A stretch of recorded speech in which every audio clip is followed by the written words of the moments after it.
Hey everyone, welcome back to Corporate Decoder, the place where we look at the sometimes strange and confusing world of corporate filings. Today we're diving into a Form 8K. It sounds boring, but trust me, there's usually a good story hidden inside. This one involves a blank check company, a pot of money, and the promise of something big. Let's see if they delivered or if it'll just smoke and mirrors. Scroll Securities and Chemex Chains. Come scroll, this is a report from New Providence Accession Corp. They're letting the Securities and Exchange Commission, the government watchdog for investors, know about a big event that happened. The date to remember is April 25, 2025, because that's when the big thing happened.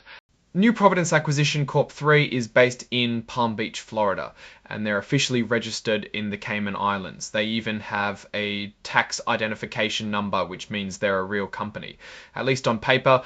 They're registered with the Nasdaq stock market under the symbols NPACU, NPSE, and NPSEW. The first one is for units, which are like a package deal of a share and a part of a warrant. The second is for regular shares, and the third is for warrants, which are like coupons that let you buy shares later at a set price. Think of it as a buy one, get one half off deal, but for stocks. Here's the heart of the matter on April 25, 2025, New Providence Accession Corp. 3.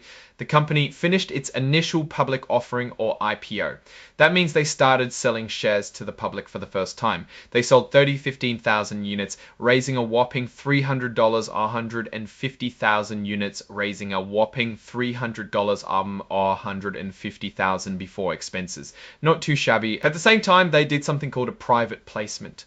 This is where they sold more units, but only to certain people, not the general public. In this case, they sold them to their sponsor, New Providence Holdings III LLC, and to Cantor Fitzgerald & Co. They sold into the 30 from this.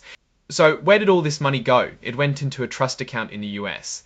The trustee is Continental Stock Transfer and Trust Company acting as trustee.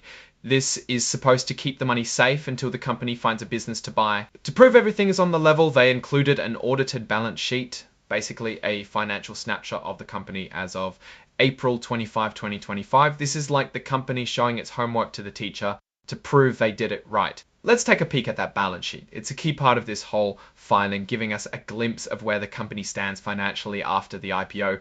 The most important number is the cash they have, and it seems to match up about $301 million, which is the money they raised, minus some expenses most likely. They have something called accumulated deficit with about 150,000. It means they are operating at a loss. It's not too concerning at this early stage since they just started the IPO. The Class A ordinary shares subject to possible redemption sitting at about 301 million. This is a liability because if they are unable to find a good target for acquisition, they will have to give that money back. They included the audited balance sheet as of April 25, 2025, and an interactive data file. These are basically exhibits that support the information in the report. The report is signed by Alexander Coleman, the co-chief executive officer. This means he's officially taking responsibility for the information in the filing. Now let's step back and look at the bigger picture. This is a special purpose acquisition company, or SPAC. These companies are created with one purpose: to raise money through an IPO and then use that money to buy another company. It's like a treasure hunt, but instead of gold, they're looking for a promising business to merge with. So, what does this all mean? New Providence Accession Corp. 3 has a pot of money, about $300 million, and now they need to find a company to buy. The clock is ticking. If they don't find a good target within a certain time, they have to give the money back to the investors. That's why the Class A ordinary shares subject to possible redemption is sitting as a liability on their balance sheet. The success of this company depends on two things. First, can they find a good company to buy? And second, will that company be a good investment? The risk is that they'll overpay for a company just to get a deal done, or that the company they buy won't perform well. The opportunity is that they'll find a hidden gem that will generate big returns for investors. Ultimately, New Providence Accession Corp. 3 is a bet on the ability of its management team to find and acquire a successful business. It's a risky bet, but it could also be a rewarding one. Whether they succeed or fail will depend on the choices they make in the coming months. Thanks for watching. If you enjoyed this episode of Corporate Decoder, be sure to like, comment, and subscribe for more deep dives into the world of corporate filings.